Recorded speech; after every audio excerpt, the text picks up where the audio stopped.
Pookie in Paradise. My name is Jeff. My friends call me Pookie.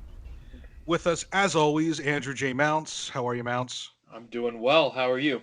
I'm good. I'm good. Thanks for asking. Sitting in for Leah Kasari today is the COO of White Horse Media Group, Greg Sterner. How are you, Greg?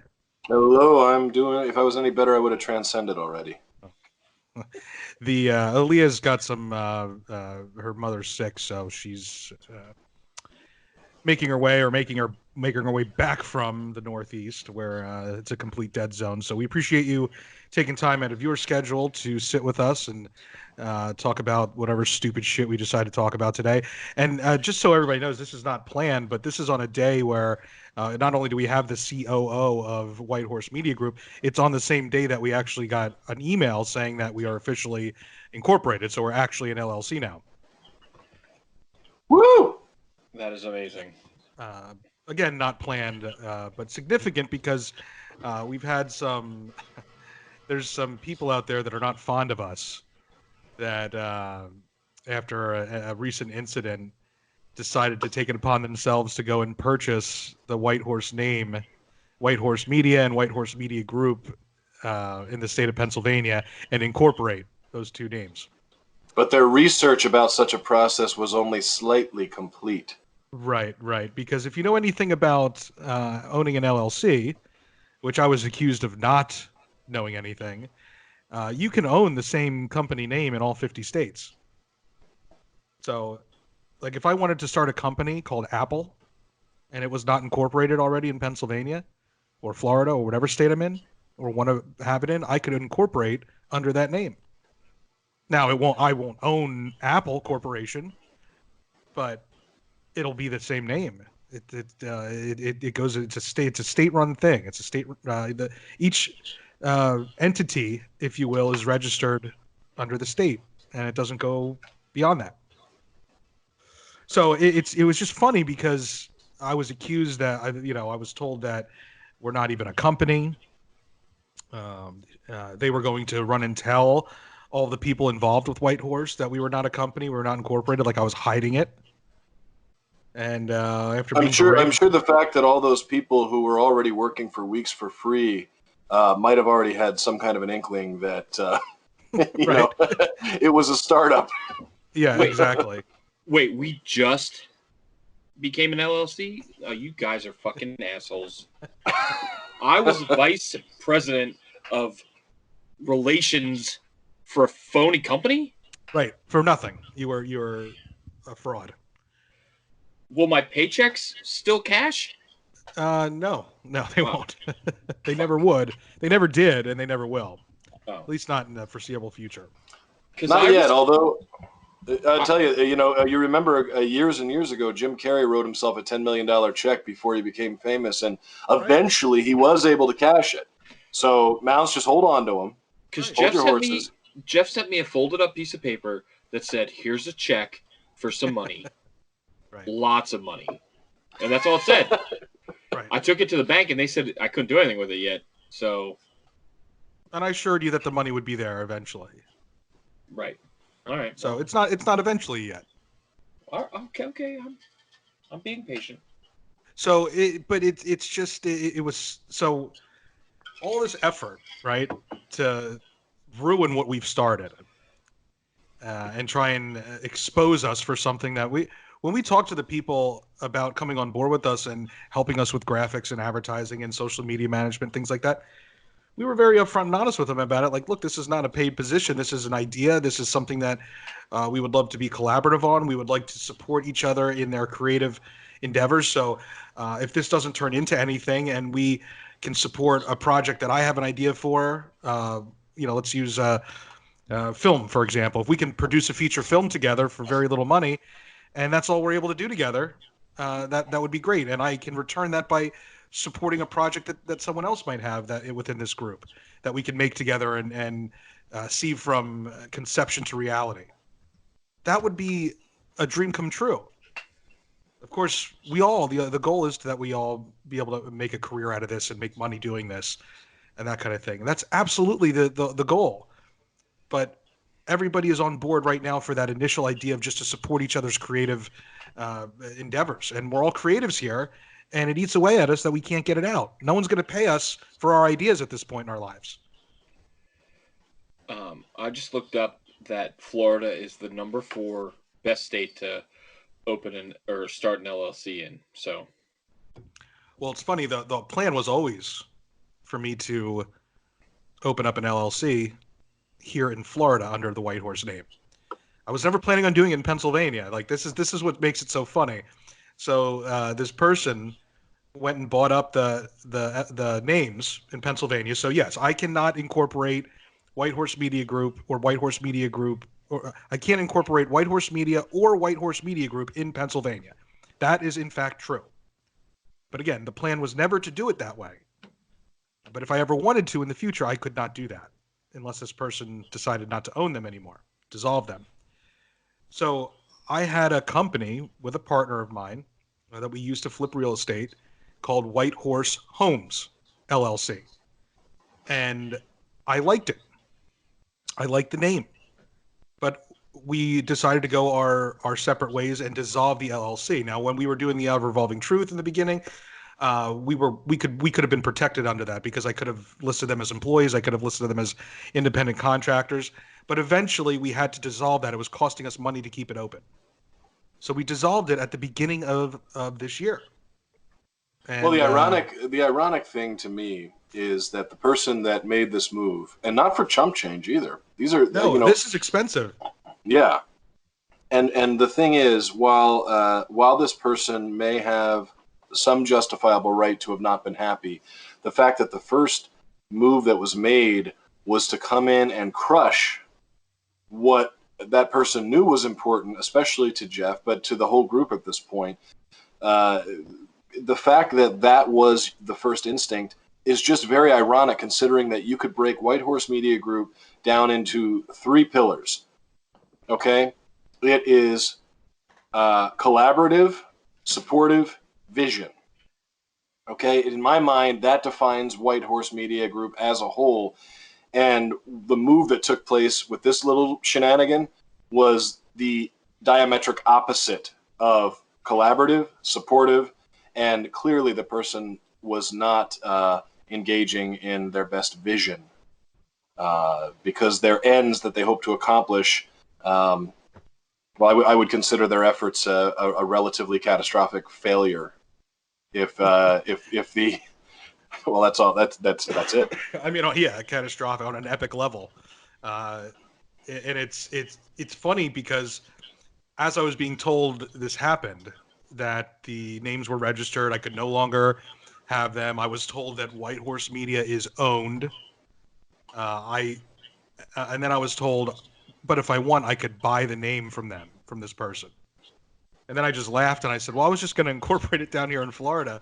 And then they got mad and hung up, realizing that they spent all this money to hold on to a name that they don't want or need or will ever use, and all to bring pain to my life, and it didn't work.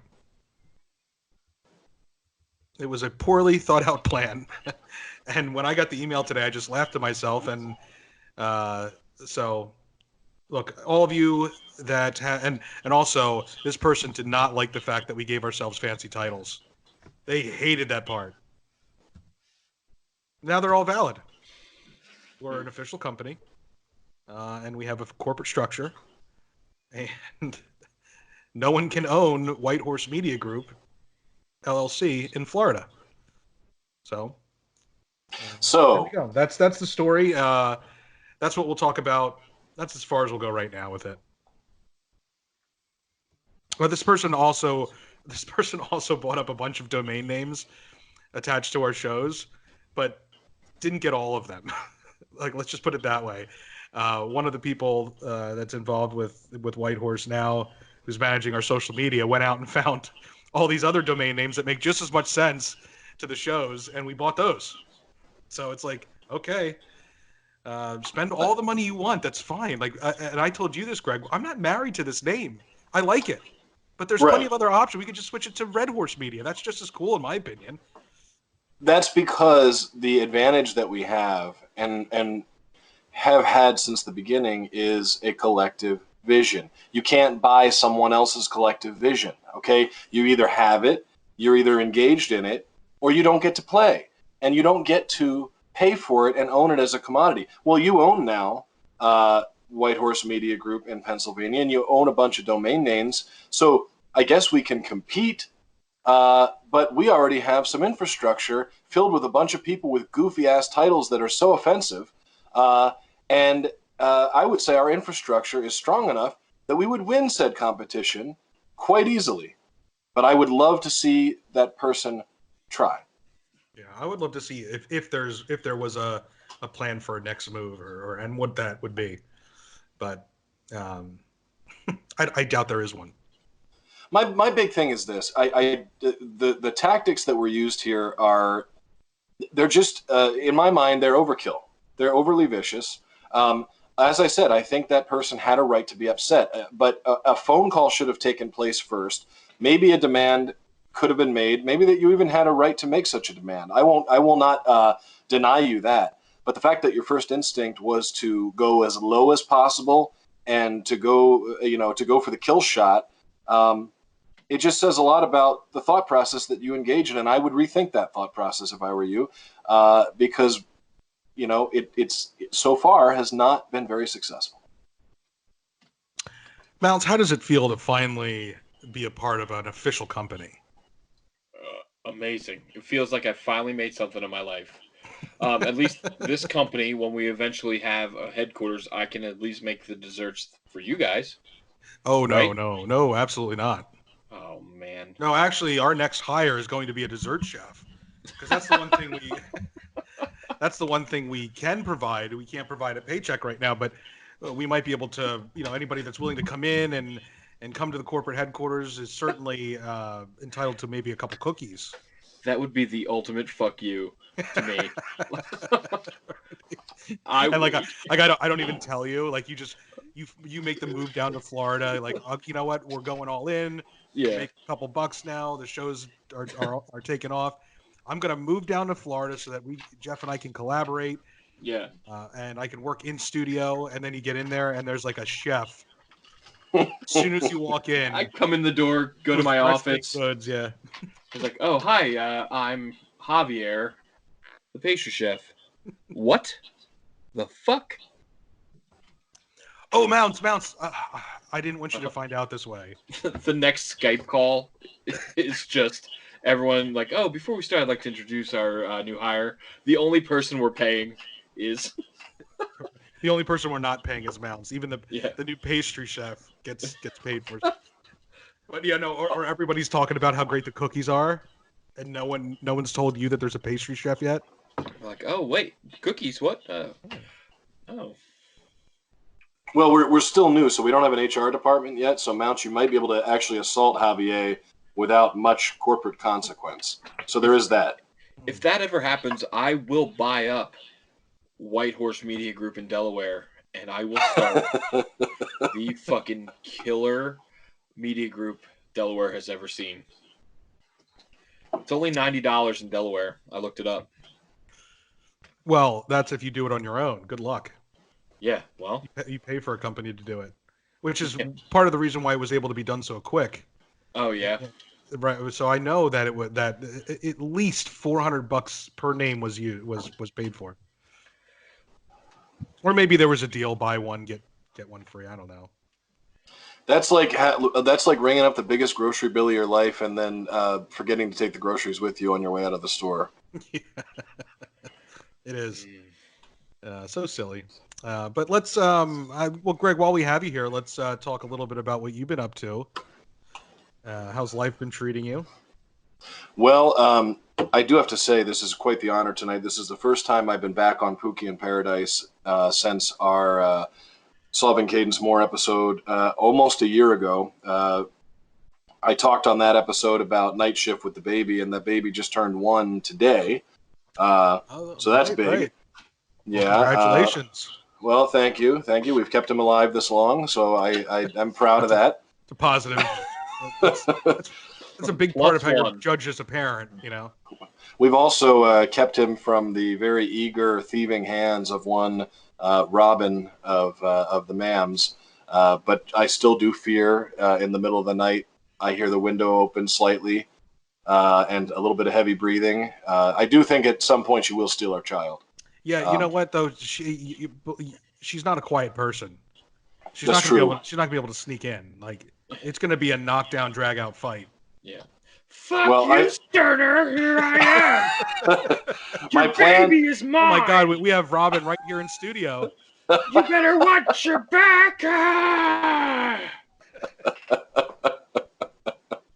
She told me I had to do her impression, so. That was pretty good. I mean, it sounded exactly like her. Well, my plan is to push Abby in first. Abby hopefully will get the jump on her. I'll grab the child and run and hope for the best for my wife. It'll be like a game of capture the flag.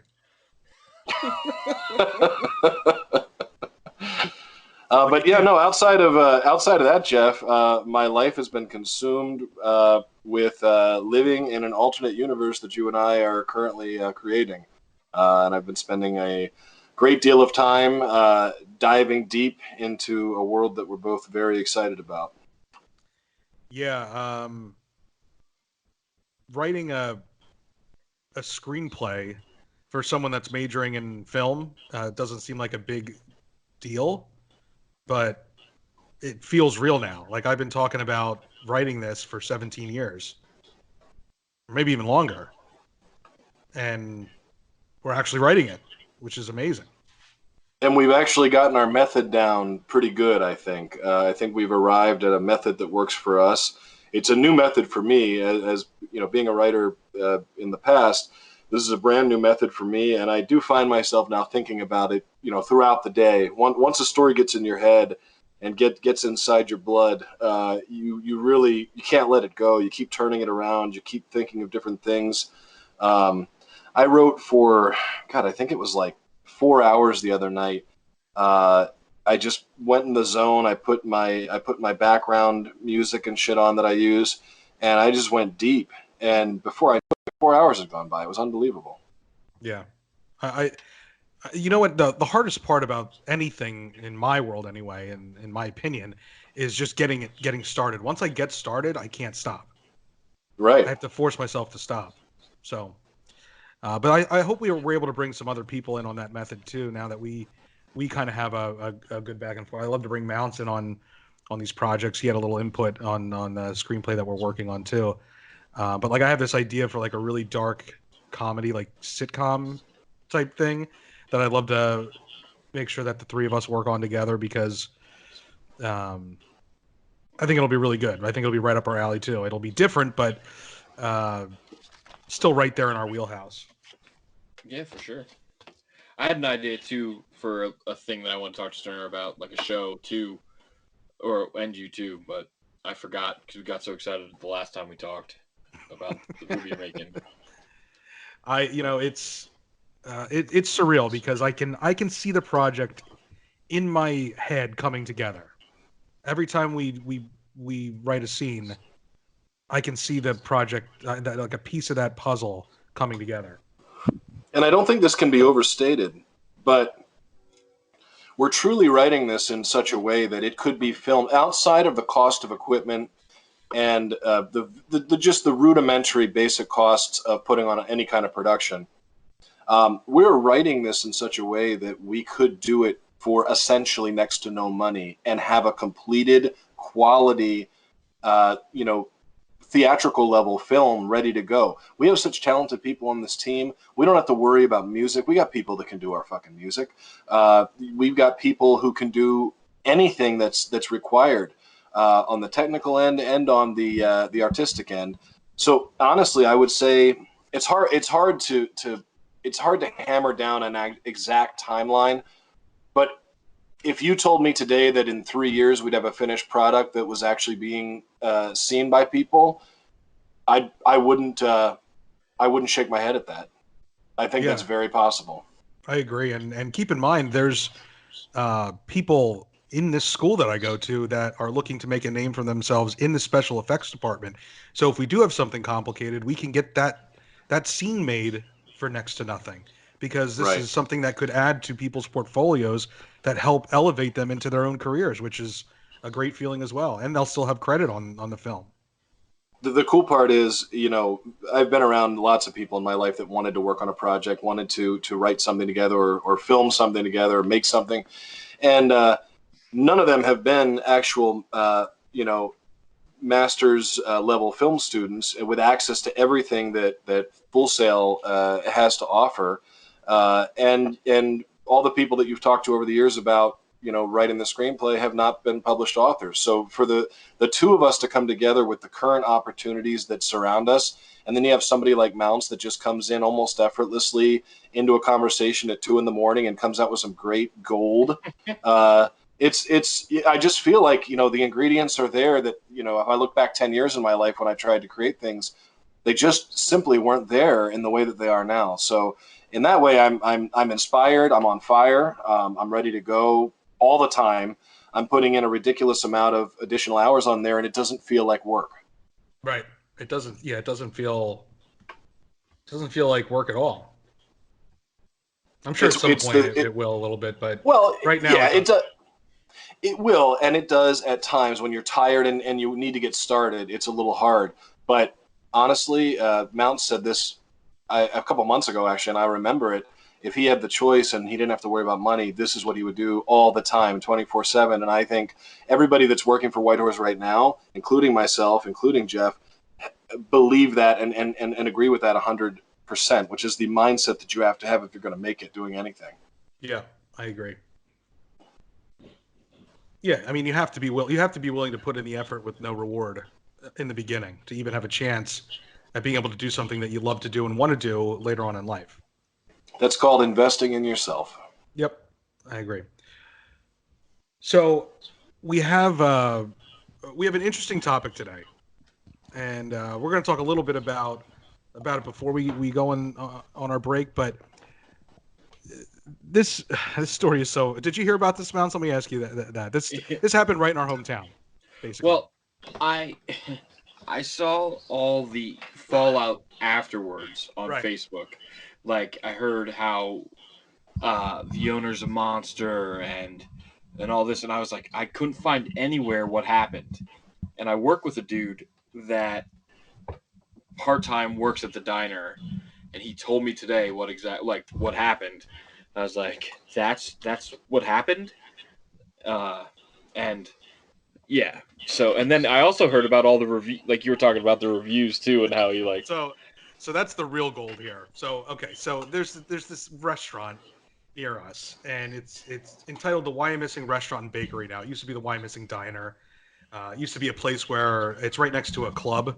So it used to be where all the drunk people would go at 2 a.m. and get breakfast. And there was a time where like a fight broke out and guns were flying across the floor, like sliding across the floor, and I was there. So like, I guess what happened is these original owners of the diner sold it to this guy who is very prevalent in our area, Berks County.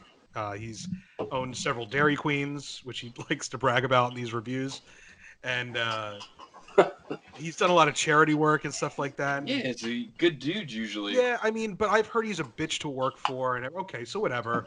That's all subjective. But Right. So essentially, the long and short of what happened is the Why Missing Restaurant now is known for its buffet. They have a breakfast or a brunch buffet, and then they have like a dinner buffet. And like the whole the lunch one is like $9, and then the dinner one is like $15 on weekends.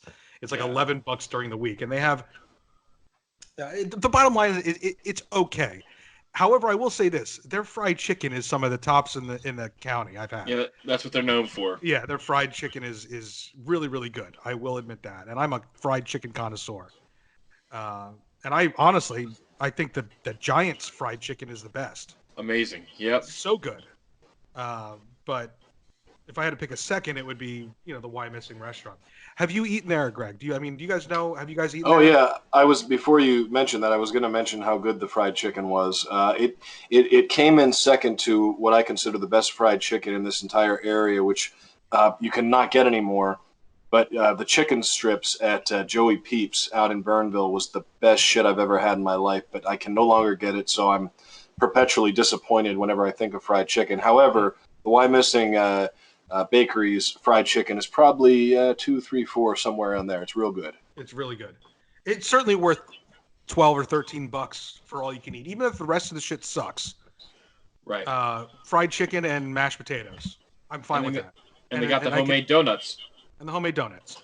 And an ice cream machine, which I could, all that alone to me, if I can gorge myself on that for an hour or two, is worth $10 to $15. Period. Agreed? Yeah, 100%. Okay. So what happened is this guy, Hamid, or I don't know how you pronounce it, but he's owned several restaurants. He's known, he does a lot of charity work.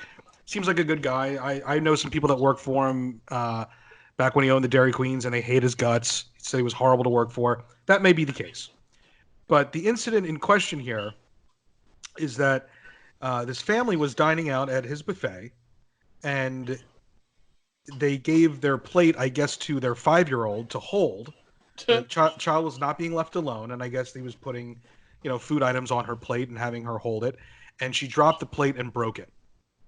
And this guy had a visceral reaction to the idea that this guy let his kid hold their own plate, and he started yelling at the dad in front of the kid. The kid was mortified, thinking that she did something wrong. She's going to jail, and he's screaming at this guy, and he's not really reacting back, according to him and his wife. He goes back to the table, grabs his wife, and said, "We're leaving." The situation continues to escalate. This guy, Hamid, who owns the restaurant, follows them, keeps yelling at them, is bitching about the fact that this plate costs $7, blah, blah, which, I mean, if you're gonna stake your claim on this argument right here, you might not want to bring up the cost of a plate when you work for when you own a restaurant. I'm just saying. Right. But continues this argument, and according to the people in question here, as they were being kicked out, the guy's telling them to leave. They leave, they walk out after a heated discussion, and he follows them out even once again and continues to yell at them. So, again, I'm paraphrasing. I don't know all of the details. I don't really even care about the details, because what this has led to is people pointing out that the reviews of this place online, and there's this little Berks County restaurant, has over 2,000 reviews, Google reviews. Wow. And most of them are pretty good, but this guy responds to every single negative review. Anything that's not 5 stars, he responds to. And especially the really the ones that are really critical or damning, he responds in a very passive-aggressive way. And this is what I eventually want to get to. I want to get to those reviews because they're so funny. And like this guy or hate this guy, you have to appreciate the effort that goes into responding to every single review that's not 5 stars. It's fucking hilarious. Did you guys read any of the reviews beforehand? I know I sent out the review. I know I sent out the outline. No, I intended to be surprised. I will say this though. First of all, there's no way those fucking plates at that place cost $7 each. Those are those are buffet plates. And first of all, think about this for a second. If you owned a restaurant and you had this family in there eating, and their 5-year-old dropped a plate, regardless of the circumstances. Now, I don't think he did the math in his head before he flipped out. Because if you thought about, hey, you know what? If I'm extra nice to them and tell them not to worry about it, and I'm very nice to their kid, and I say, we'll take care of this, don't you worry, here, have a donut, engender some goodwill. Imagine over the next 15 years the amount of times that family would come to eat, okay? Every time they pay for the buffet, that's twice as much as that plate was supposedly worth. And he is now pissed away all of that additional potential revenue from that family.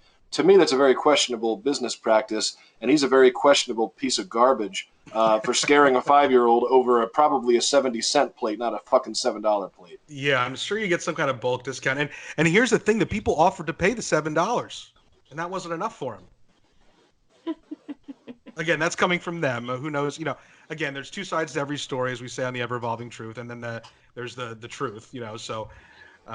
But there is no question that this incident happened in some way, shape, or form.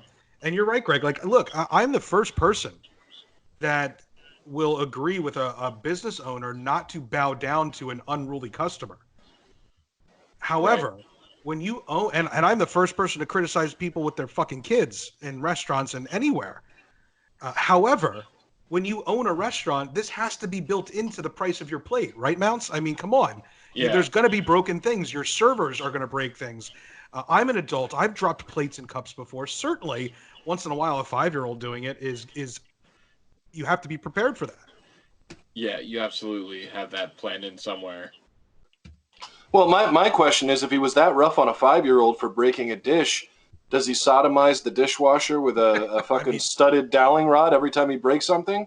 Look, this. I mean, absolutely ridiculous. Well, then he goes on to try and defend himself on the Facebook page with this whole rant about how a lot of their customers are elderly, and when a plate breaks, it spreads across the floor, and they might be walking with a cane, and they might put that cane on one of the broken pieces of the plate. And if you've tuned out by now, seriously, like, you're really going down this route? Like, you're using your elderly customers possibly slipping on a broken piece of a plate that was a complete accident as a reason why you screamed in front of this kid?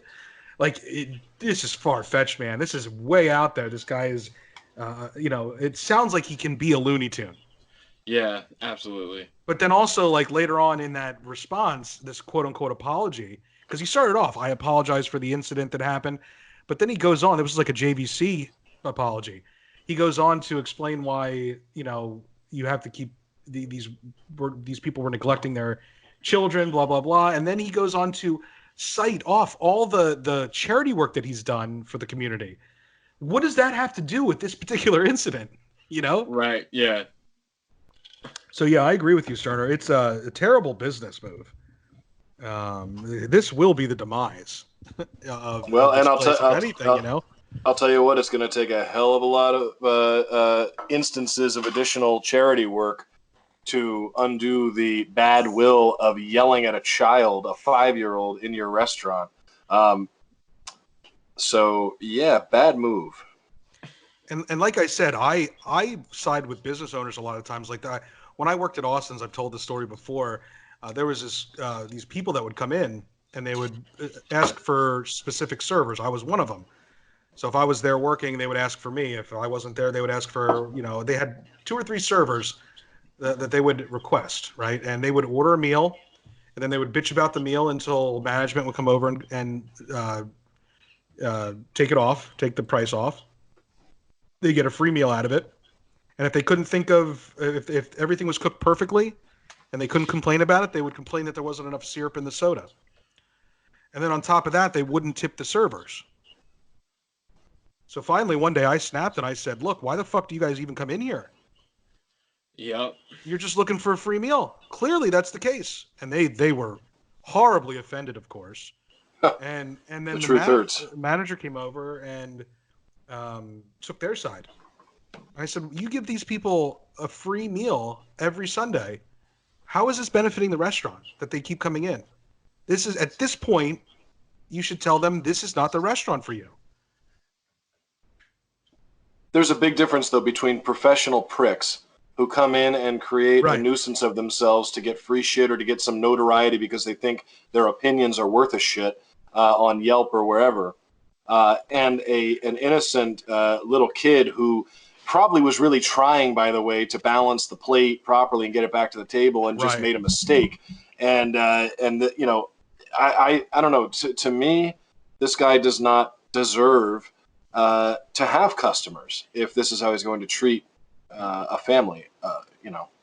Yeah, and I'm always careful because I don't believe we can all have off days and things like that.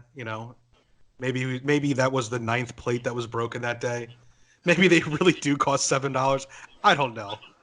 If you're a restaurant owner and you're paying $7 a plate, especially this isn't fine dining. This is a cheap fucking buffet. Mounts, what does a plate cost? I don't know off the top of my head. $7 doesn't sound crazy for a plate because you usually reuse it, but like to lose one and freak that hard about it and claim the price is the reason you're freaking out is ridiculous. Right. Like, I wouldn't be surprised if the plate actually did cost $7, but I don't know, man. I don't even those shit buffet plates. You think $7? I mean, yeah, I don't know. Maybe not. I mean, they're pretty thin. Like, I know our dinner plates at Osgood's used to cost around $7 a piece, but they were big, thick plates. Right. Yeah. Right. Yeah. So I'm thinking $5, which doesn't seem like a big difference, but when you buy 1,000 of them at a time. Right. This guy also, when we come back from the break, this guy, you'll notice it in these reviews. This guy loves to quote how many meals they serve Yeah. per week. So how are they counting these? Like, are they just talking about order? Like, does an order, like a buffet order, like one person paying for a buffet, does that count as like a plate served or a meal served? Or are they counting like the third, fourth, fifth trip of that one person? Like, that's, Yeah, there's no way. or are they using like an average, like one buffet order counts as 2 plates because that's what the average person gets at a buffet. Like, the fact that he's quoting these stats that he like keeps in his back pocket Right. is just unbelievable to me for a place that makes their money on this buffet. Cliffhanger, I found my favorite review. I just started looking. It's the best review I've ever. Best response from the owner to a review I've ever. Yeah. Oh, well, what we're gonna do is we're gonna read some of the 1-star reviews. Yeah, yeah, that's where I'm at.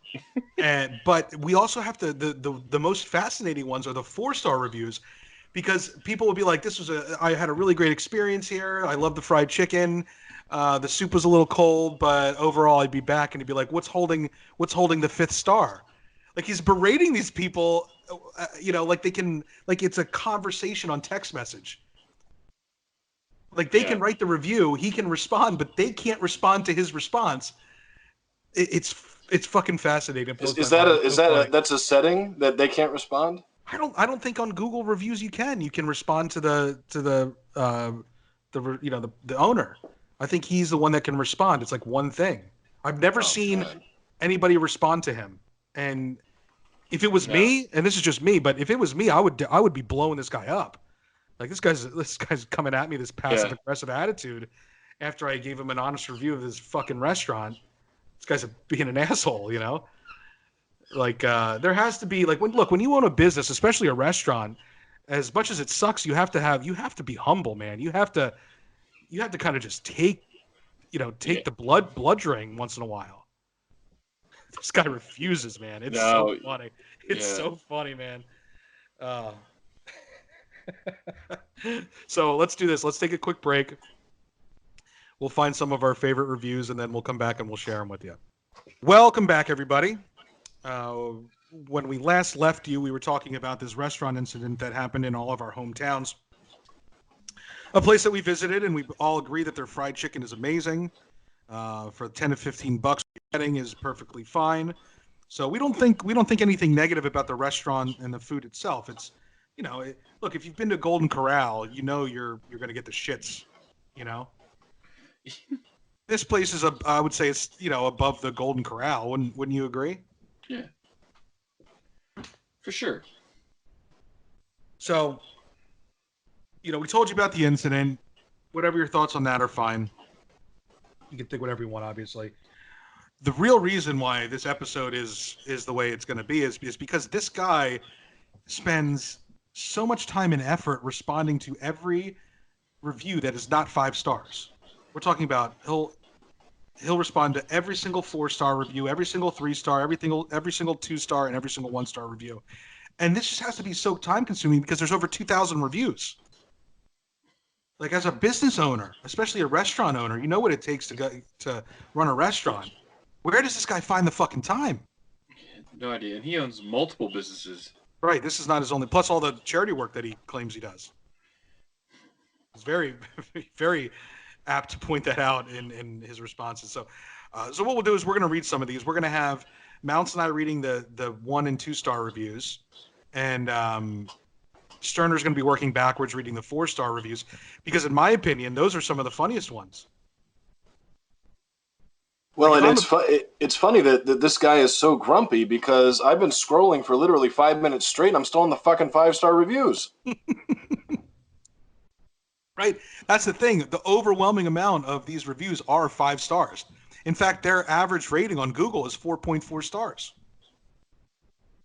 It's Like, I'd be those happy little with that. it's those little tiny specks of turd in the punch bowl that just ruin this guy's day. This guy, like I was saying on the break, this guy, the internet is the worst thing to ever happen to this guy. He should just literally be ignoring these because they're or address the ones that seem like you can address. You can maybe earn their business back. But okay, so without further ado, let's stop talking about it. Let's just get into it. The first one that I want to read is from Mike Hazard. Right? He's got 13 reviews. This was 3 weeks ago, so this was recent. This is a 1-star review. Mike writes, I read the reviews and decided to go. Again, if he read the reviews, he's getting overwhelmingly good responses. He writes, absolutely horrible fried chicken. It was dry. Shrimp cooked on the flat top. Dry, tasted like steak. Steak paper thin, though. The mashed potatoes were good. All right, so he's got good mashed potatoes. Barbecue chicken way overcooked. Dessert donuts dry and lackluster. Bread pudding tasted like ground up donuts. Waitress was nice. This guy writes a scathing review, and I will come to the defense of the restaurant here. If you are going to a buffet, you have to expect that sometimes the food is sitting in those sterno trays, drying out. That's how food works. There's no way around it. No matter how good the buffet is, you can't avoid it. Right? So again, this is one, I don't know about you guys, but this is one that I would probably leave alone. Mm-hmm. Right? I would just let it go. This guy doesn't like buffets. I would just want to say one thing to the guy. How the fuck does the shrimp taste like steak? I mean, yeah, I would eat shrimp. Shrimp cooked on the flat top, dry, tasted like steak. All right. So here's the response from the owner. The owner could not let this one go. He responds to Mike Hazard as, Mr. Hazard, I realize mistakes happen, but for you to get everything wrong on the same night is nothing short of hazard/curse. So he fucking uses his last name as part of his response to try and literally own him.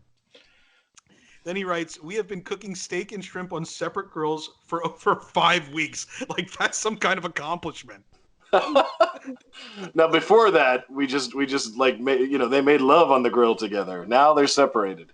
Right, but they've been doing it for 5 weeks. They've set that standard for so long now.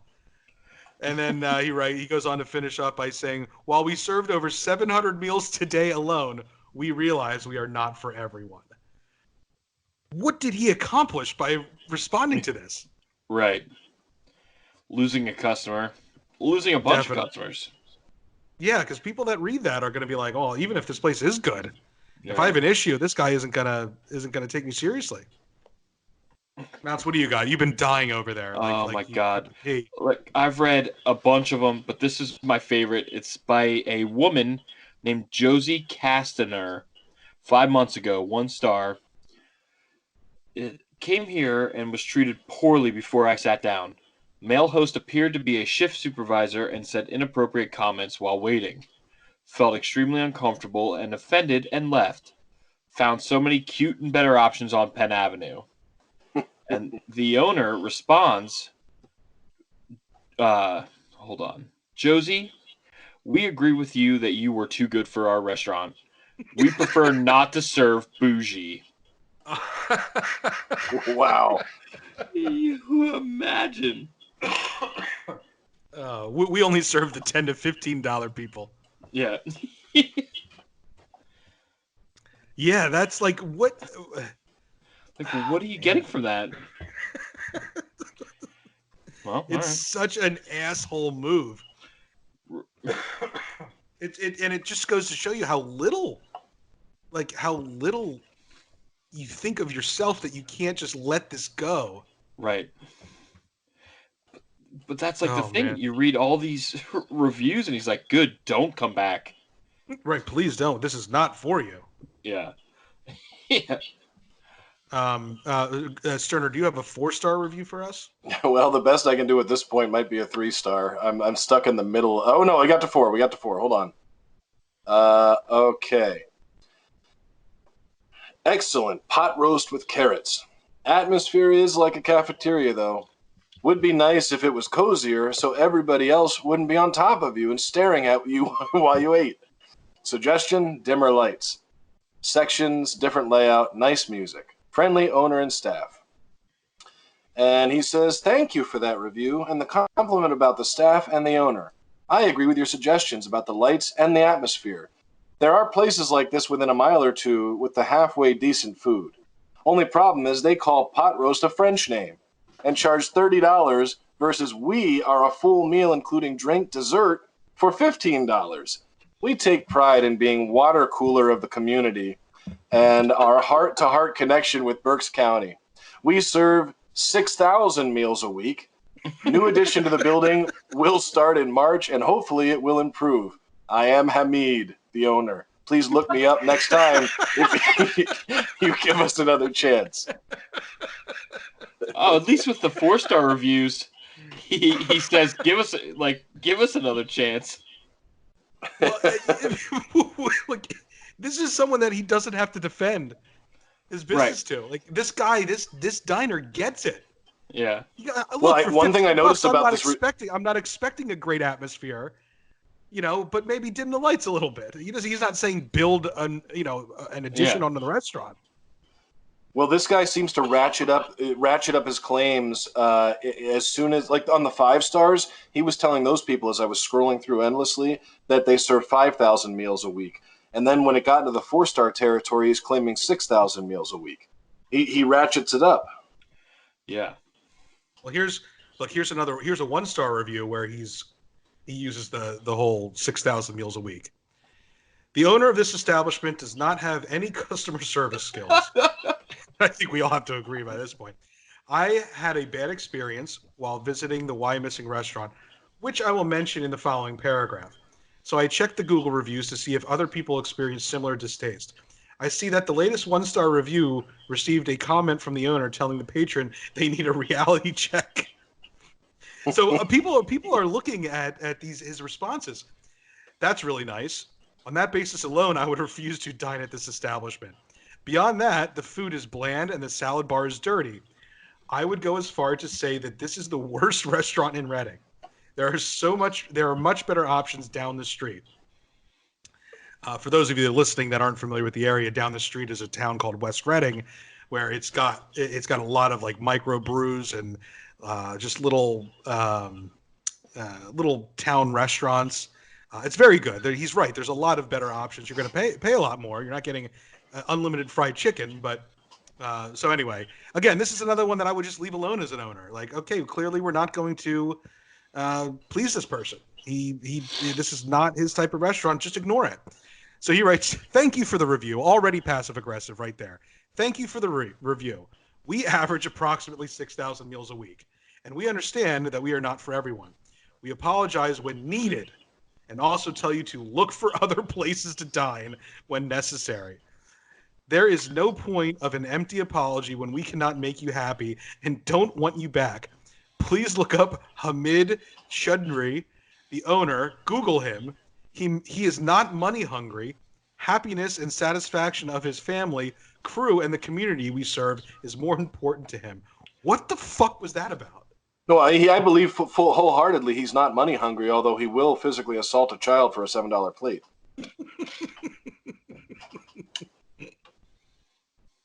Here he's telling his unhappy customer to Google him. Like, response from the owner, dude, stop talking about yourself in the third person. Yeah. But I love how in Mountz's review he announced that he was in Greg's review, I am Hamid. Yeah. Oh, it's so great. All right, Mounts, you got one? Yeah, I got one. Sean Swigert, a year ago. We come here every year for my birthday and for summer special events. I was greatly disappointed, and the menu they changed. They took out a lot of stuff, and the waitress told me that the cooks do not know how to make the steak, which was on the old menu. Me and my family of 12 came in and they sat us all the way in the back behind the wall, and we were the only people there. There were only about 20 employees walking around doing nothing, and some of them were sitting down eating food in front of us. I will check back in a few months to see if they have improved otherwise, or I will check back in a few months to see if they have improved. Otherwise, I will not return. Let me tell you, Hamid was not happy about that. I can only imagine. Hamid said, very sorry to disappoint you. Restaurant ownership changed about 3.5 years ago, and we took steak off the menu. I think your timeline is a little off. There is no point of selling steak at a restaurant with the $18 to $15 price point for a complete meal, including drinks. I think if you like steak, you should go to a steakhouse to celebrate your birthday. As far as crew enjoying meals, we take pride in our colleagues having meals just like normal human beings, sitting down in a clean dining room. Word of advice, avoid eating at a restaurant where crew and owners don't eat their own food. Please don't check back. I think you will be wise to spend your money at another establishment. Look, I got to say, I was kind of with him up until that last part. Yeah.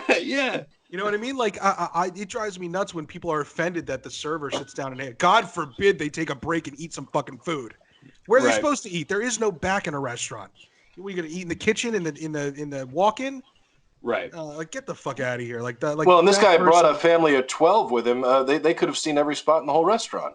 Right. Like, get the fuck out of here. But then at the end, don't check back. Please don't check back. What about you, Greg? Do we have another 4-star review that we can take a look at? Yeah, we got actually 1.5 here, but his responses are dovetail beautifully with one another. So here's the first one. The buffet prices are incredible. So far, I've been there for breakfast and lunch. Very good food, and they keep it rotated and fresh. What is amazing, it includes the beverage. But when most places are robbing you blind at $2 plus for a beverage, they include it. Thanks. Keep up the good work. And his response, thanks for the great review. What's holding the 5th star? So then if you scroll down here just 2 more, this review says, very good buffet breakfast. Very fresh selections, super value. Plenty of seating. Off the menu or any of the buffets are well worth the trip. Response, thanks for the great review. Why hold a star?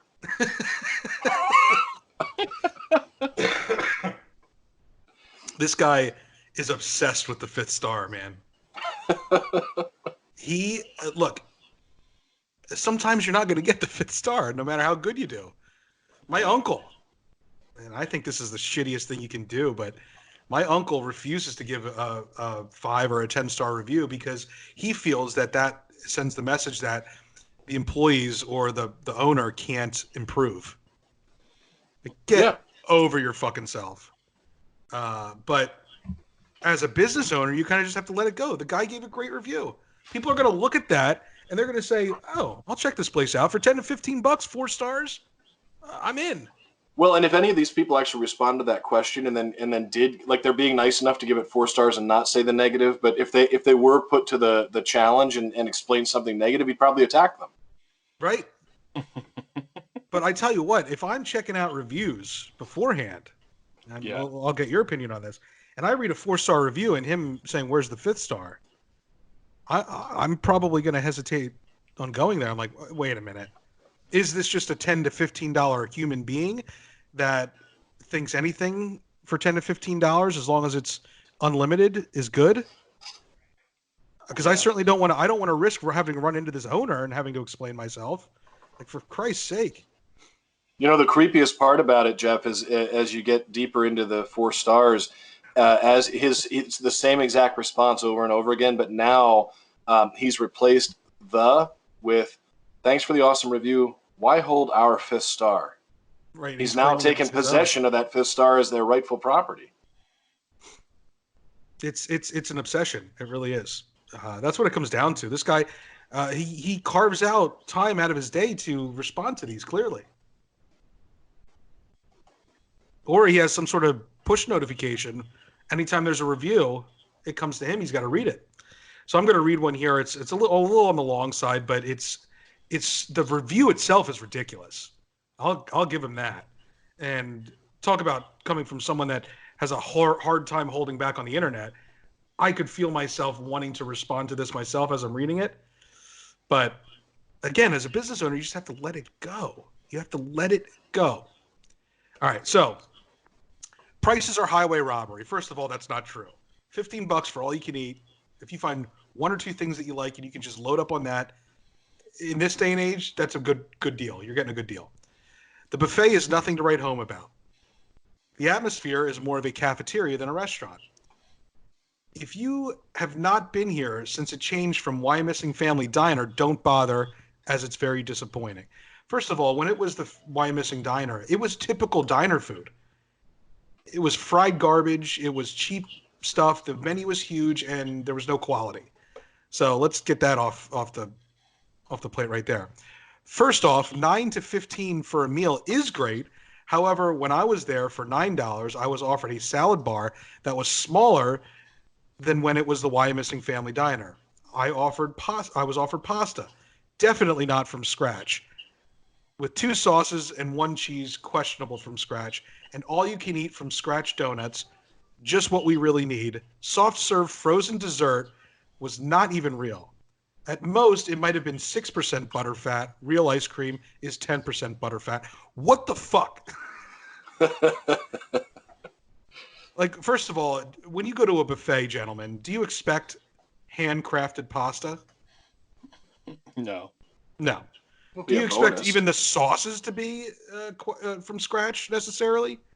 Yeah, probably not. Maybe a real high-end, like casino buffet, maybe, but no.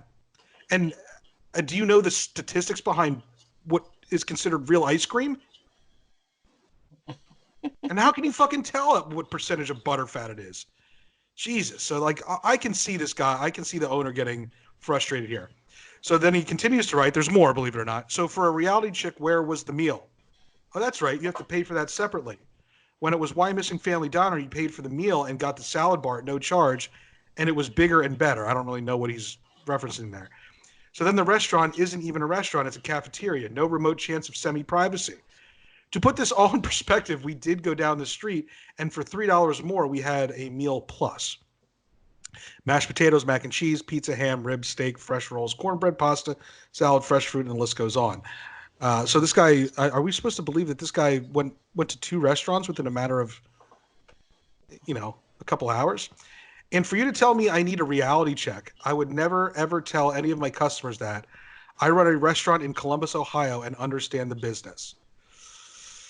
So there's a lot to unpack here, but apparently there was another review that this guy was on where the guy told him to get a reality check, which was that the guy that we read before? Anyway. So a response from the owner says, Sean, we stand by our last reply. You have an option to dine at other restaurants, including where you work.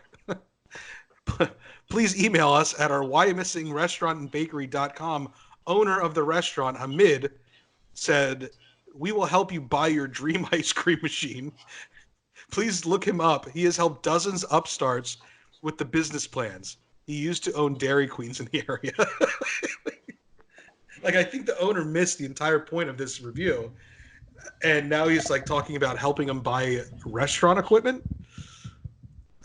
It's like, man, you got to let this go, because I was on the owner's side when I was reading this review, right? I felt for him. Right. I'm like, I get it, man. This is, I would not consider this a good review of the place. If I'm looking to go to a new place and I don't know the Why Missing brand, and I read this 1-star review, I'm going to say, this is not going to deter me from going there. I would still want to make my own decision.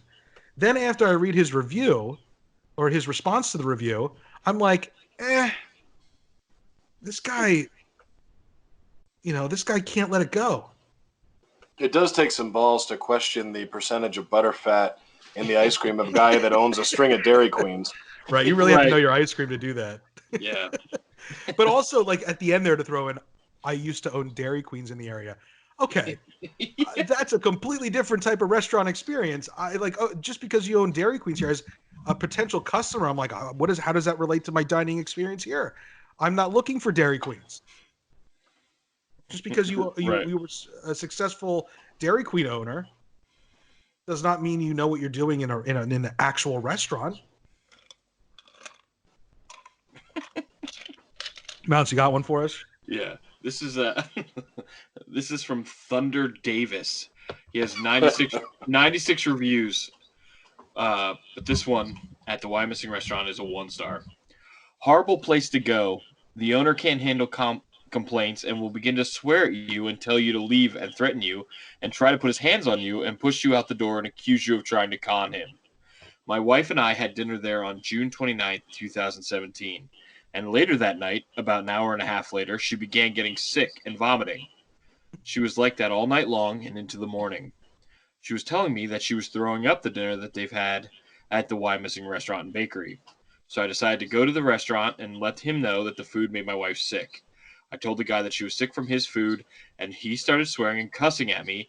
All I want to do is let him know about this, and he got violent and went to put his hands on me.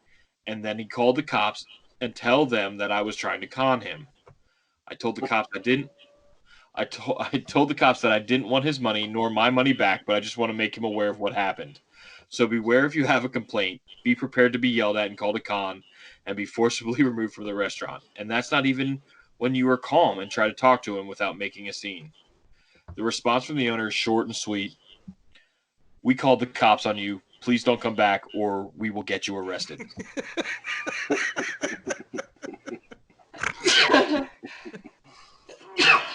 Bless you.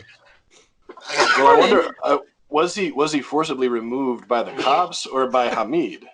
I think This guy sounds a little off anyway. It was like, I needed to report to you that your food made my wife sick. Like, what the fuck else did she eat that day? Right. Right. You never really know. These sound like eaters. Yeah. And he has 96 other reviews on Google. You got another 4-star for us, Sterner? Yeah, this one goes into the creepy zone. I love these 4-star reviews. They're so good. So this, I was not saying the names before. This is Leonessa Ortiz, and she says 4 stars. It was nice, but all the workers, all Indian men, kept giving me dirty looks when I was getting food from the buffet. The food was still delicious, and the fried chicken was better. And the response from the owner is, thanks for the good review. I can only think of 2 ways why someone would keep an eye on a customer. 1, they were impressed by your beauty. Or number 2, if you were probably like Thunder Davis's wife, if you were getting the buffet and not being food safe. How inappropriate is that whole exchange? I'm at a loss for words. I want to tell this story, but it's going to make me come off and sound like a racist. But look, I worked at the bank with this Indian guy who was, not fully assimilated to American culture, and he would call women gentle ladies, with a very thick accent, and it creeped him the fuck out because he would stare at them waiting for a response, and they'd be like, "I don't know what you want me to do, man. Like, you just called me a gentle lady. I don't know what the fuck that means." And then he would look at me like, "What am I doing wrong?" And I'm like, "Man, stop calling them gentle ladies. They're just women. Just call them ma'am, or call them by their name, or ask them what their name is." And he could not get it through. So I get it. Like, I get this woman, where this woman's coming from. Well, I think that response is like the response that I would get when I tried to explain to this guy what he was doing wrong and why people were put off by him. Well, maybe it's just your beauty. That's a typical. Well, that's response. it. It's like weird. Okay, Leah Nessa or whatever her name is. She already comes off like, okay, look, they were all staring at me, and I want you all to know they were Indians. Like, right there, she's kind of already giving you what you need to know about her perception and what scared her or made her feel uncomfortable. A bunch of Indian men were staring at her. Had he not responded, that would have been the best move on his part. But then he doubles down and actually infuses her stereotype with some power by saying it was probably because of your beauty. just validating her point. We stare. Right. And it's not our fault. It's your beauty. Right. It's the one thing we can stop for is your beauty.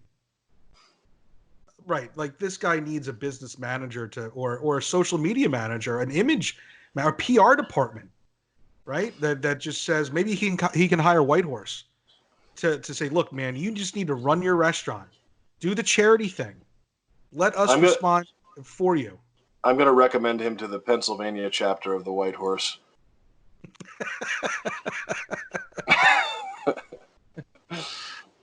Oh man, yeah, that's like all you have to, like any normal person would have been like, I'll have thank you for the kind review. We appreciate you dining with us, and we're so happy that we are able to serve you food that you enjoy. I will have a talk with my staff about the staring. That's what I would have said. Like, look, the guys were inappropriate. They went too far. I've told them about their leering and their drooling. But, I mean, let's face it. You are fucking hot. Right. Here's my number. Call me. I'd like to take you out on a date. I am Hamid. I am Hamid.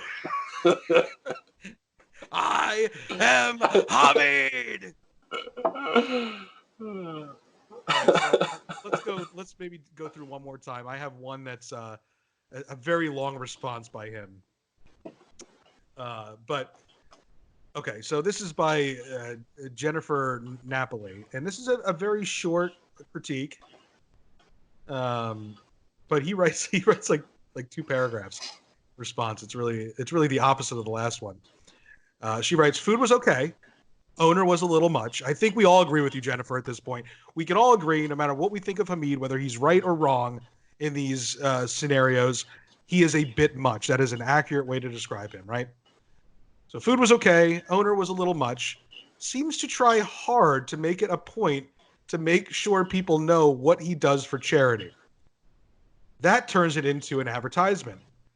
Loses its honesty and doing it for the right reasons. So Hamid writes back, with so many businesses giving 10% of the proceeds to charitable causes, like he goes right into it.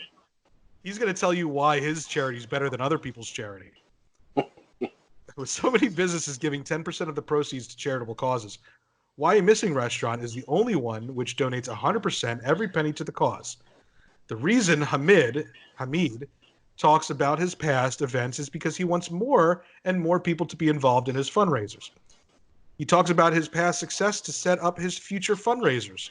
As far as his work, he has helped raise over $1 million for the various causes in Berks County for the last 15 years.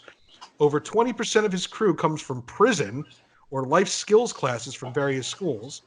Let's use this as an opportunity to get you involved in one of the nonprofit project Why a Missing Restaurant has been a part of. Hamid does not separate his business and charity work. Well, you should, Hamid. You're missing out on some tax benefits. Perhaps you can teach him how to be a better human being without him being a show-off. Maybe you can talk to him in person. He might have an innocent explanation for something you noticed. He is not a politician or polished social worker, just a blue-collar immigrant worker who talks about what he's been up to. These are there's more. These are well-known facts, which he has been very open about, and he has recruited various other business owners to help. As far as his personality, it is what it is. People will not discourage him from doing what he does. So there is a ton to look into there.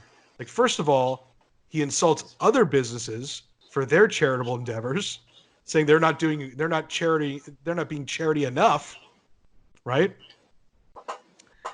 Then he talks about how awesome he is, which is just a terrible look on anybody. And then he calls her on the carpet saying, well, what have you done lately? Then he tells us, 1/5 of his crew is from prison. That doesn't make me want to go there anymore. Like, okay, good if that's what you do. But still, well, that is a typical kitchen, isn't it, Mountz? I mean, generally, there's a few convicts here or there, but they do definitely offer tax benefits for hiring convicts. So he's not doing it out of the goodness of his heart. He's doing it to save a buck. To pay for those $7 plates. Right, right. And then he quotes himself. He writes a review of his own personality. I mean, I think that he probably doesn't notice. He doesn't know that it says response from the owner, but it just makes him sound ridiculous in some of these cases. I am Hamid, and I talk about what I'm up to. Right. He is not a politician or a polished social worker. Like, wait a minute. What does a social worker have to do with any of this? Just a blue-collar immigrant. He likes to just talk about what he's been up to. And these are well-known facts, guys. Well-known facts. Oh, man. I mean, and look, I mean, she wasn't that bad. Like, for a 1-star review, again, I'm coming from I'm trying to look at this as from a perspective that I'm looking for a new restaurant in the area to go to. Something reasonably priced. I come along this, okay, but I want to read the reviews. I want to make sure I'm not eating garbage. Right. She writes this 1-star review. If this is the worst 1-star review that I run into, it's not deterring me from going. Food was okay. Okay. First and foremost, when I go to a restaurant, that's what I care about. The food was okay. For $9 to $15, okay is acceptable to me. Right. Owner was a little much. Okay. What are the chances I'm going to talk to the owner? Not a big deal. And then it's just a personal opinion of her.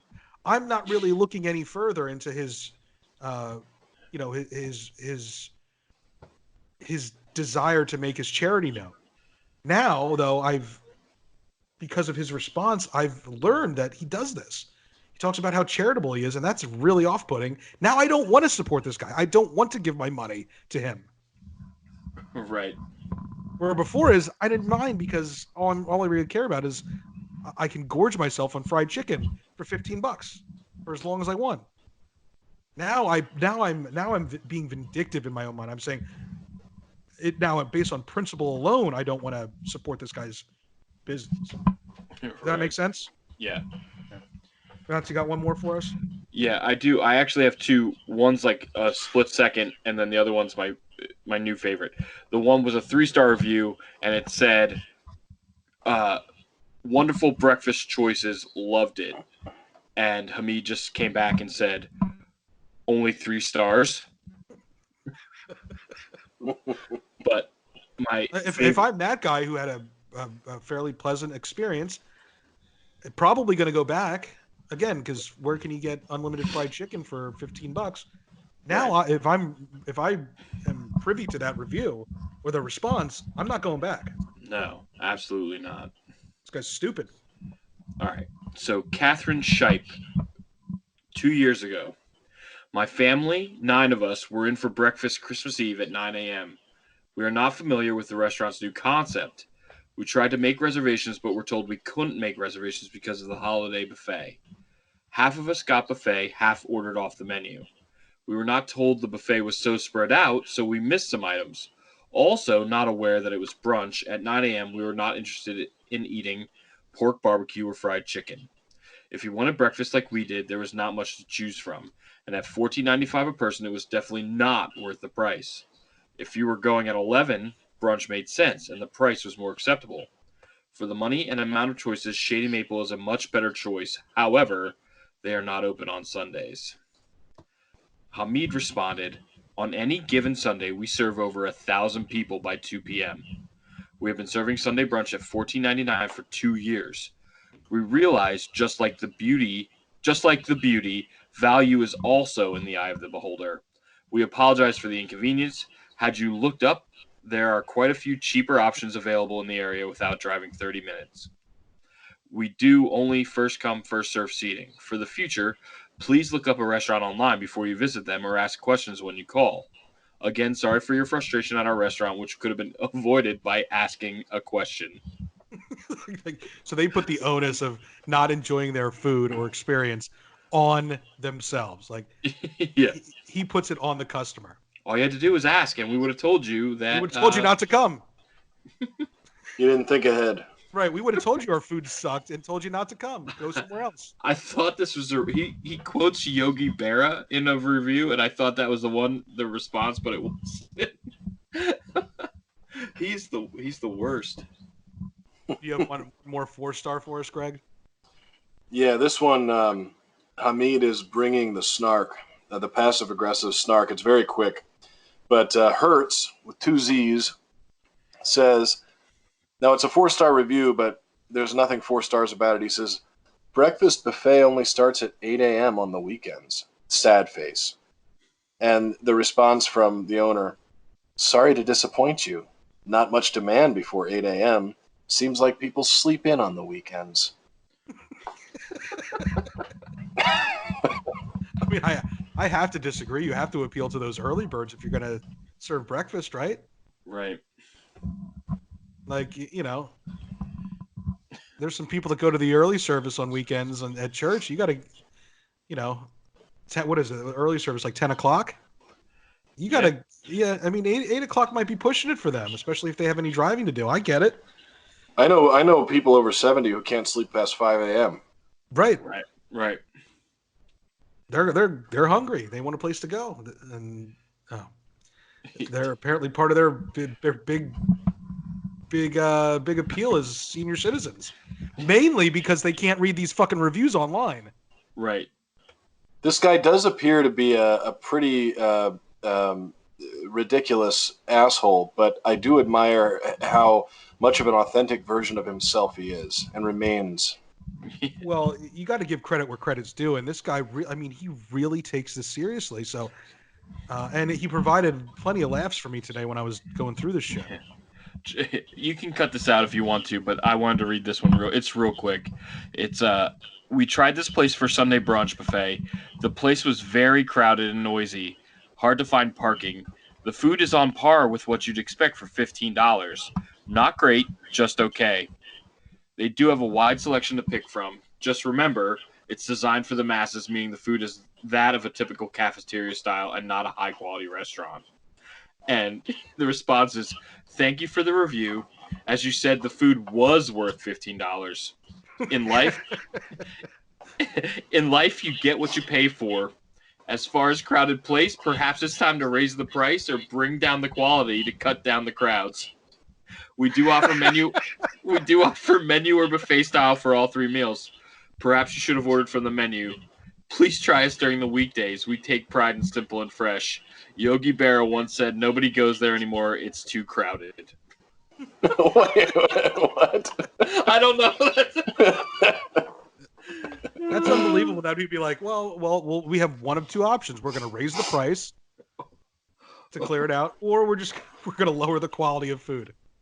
And that was a 2-star review too. I saw a lot that were like, hey, with the quality of meat we use, we don't need to season it. It seasons itself, like shit like that. And first of all, I think some of the best chefs in the world will disagree with you on that. That even the best meats in the world, the best quality meats, need to be seasoned. You got to, yeah. Over seasoning is a problem, sure, but the fact that you're not putting enough salt and pepper on your shitty ass meat. But let's not try to fool even people that have no idea of how the restaurant industry works. There is no way that you can be serving what's defined as quality meats at a buffet. It's just impossible to make any sort of profit. Right. You are serving the cheapest shit you can buy, and that's it, plain and simple. And if you're trying to save another buck by not seasoning it, then that's your fucking stupid ass fault. But to try and come on respond to these reviews like you are, like it's like you're offended by the idea that anybody would even suggest that is absolutely ridiculous. He seems to have the Trump syndrome of he cannot ever admit fault, wrongdoing, or being incorrect, or the source of the dissatisfaction. He's got to turn it around and say, well, you were hot. That's why we leered. You made a bad choice. You didn't plan it out. You're not the kind of clientele we want, so we had to price you out. It's always somebody else's fault.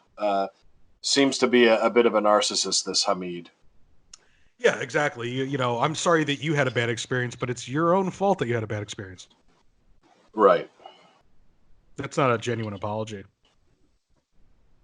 I don't know. You guys gonna go dining at the Why Missing restaurant and bakery anytime soon? No, probably not. I haven't been there in about 4 years, and this does not whet my appetite to go back. So have you been there since it switched over to this ownership? Yeah, I had the okay. fried chicken. It was good. Yeah, okay. And some of the pasta was pretty good, and donuts are donuts. So I know, like, yeah. These people bitching about the donuts, the quality of the donuts. Like, man, then go to Dunkin' Donuts and get one. You know what I mean? Like, they're okay. They're not great. You know. they were upset that he was They sneaking. They do have some good. He snuck them into the bread pudding though. That was his big sin. Again, just trying to save a buck. You know, right. The margins on these buffets is very thin. You got to, My favorite character at the buffets is the guy, the fat piece of shit, and I very well could end up being this guy one day that goes by himself. Right? The guy that goes to Shady Maple by himself, the guy that goes to these cheap buffets, the guy that goes to the Golden Corral by himself, sits at a 4-person table and gets like 5 plates. And the waitress knows him by his first name. Does he tip? No, $2 or $3 at the most. Yeah. That's. I mean, he's got an individual relationship with all the waitresses at the Golden Corral. That's what I aspire to be. And then writes a bad review, but goes back the next week. Probably has their license plates memorized. Yeah, it's your beauty that distracted me. And that's. I'm glad you found that one. That's a weird one. So weird. All right, so we're going to take another quick break. We will come back and we will finish up the show. And we are back. Thanks for sticking with us through our ridiculous fun there. I enjoyed it. I hope you guys did as well. But we're going to finish up the show here. It's been it's an okay show.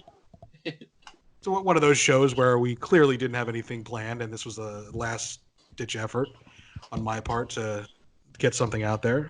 But well, Jeff, I got to tell you really quick, I didn't appreciate the memo I received earlier. As soon as we found out that Leah wasn't going to be here, and you guys knew, oh God, Sterner is coming on. Now we know it's going to be a second-rate deal. Right. But the memo that I could not refer to myself as specific things because certain names were already taken, and I think the exact verbiage was for the virtual pleasure of being temporarily a Pookie in Paradise host, that I would be known as the foot of the Pook. And I'm not going to go there with you. Okay. I'm not going to, I admit I have brought down the quality a little bit, but I am no foot of the Pook. Look, you can take that as a compliment or you can take it as an insult. I don't know what it is either way, but you are now forever known as the foot of the Pook. God damn it all to hell.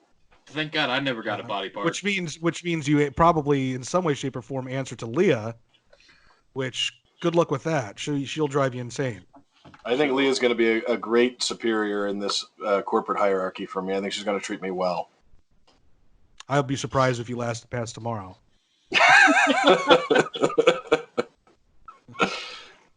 But I do want to. I do want to. A little early here with the plug, but I do want to mention that you guys definitely want to listen to next week's show because we have, as far as I know, we still have Mark Hopkins joining us. And yes, Greg indeed. will be there for that as well. Mark Hopkins is the head of Philly Search and Rescue, and it's bound to be a fascinating conversation. Yeah, I think I'm going to encourage Mark to take a few drinks before he comes on, get loosened up, and get ready for our antics. Yeah, you you have a little bit of a relationship with him. You guys have talked philosophy, but you've also appeared on his podcast, so that's kind of where that relationship stems from, and you guys have kind of formed a, for lack of a better term, maybe because there isn't a term that describes your relationship, a friendship of some sort. Oh yeah, no, I consider Mark a friend. Yeah. He's a very interesting guy. He's very authentically himself in a good way, unlike Hamid. And I think that hey, I think that he's going to enjoy it. Hamid is a saint. He talks about what he's going to do. He's rated over $1 million for Berks County. He put 100% of the dollar back in. Not this 10% bullshit that other companies do. How dare they? I think if anybody ever gives him a dud rating of 0 stars, it's going to get ratcheted up to 12,000 meals a week. Dude, we should go on and post this glowing review about how great the food was, and then give him a 1-star review. Well, I mean, he's going to answer. He answers 100% Just of the watch him. reviews that are not 5-star. Just put like greatest buffet meal I've ever had. We'd be like, why only 1 star? Right. Well, I mean, if you think about it, I mean, he's probably got, let's say, 1,000 5-star reviews out of 2,000. Right? Yeah. Would you say that, Greg? Yeah, at least 1,000, I would say, but it was a lot.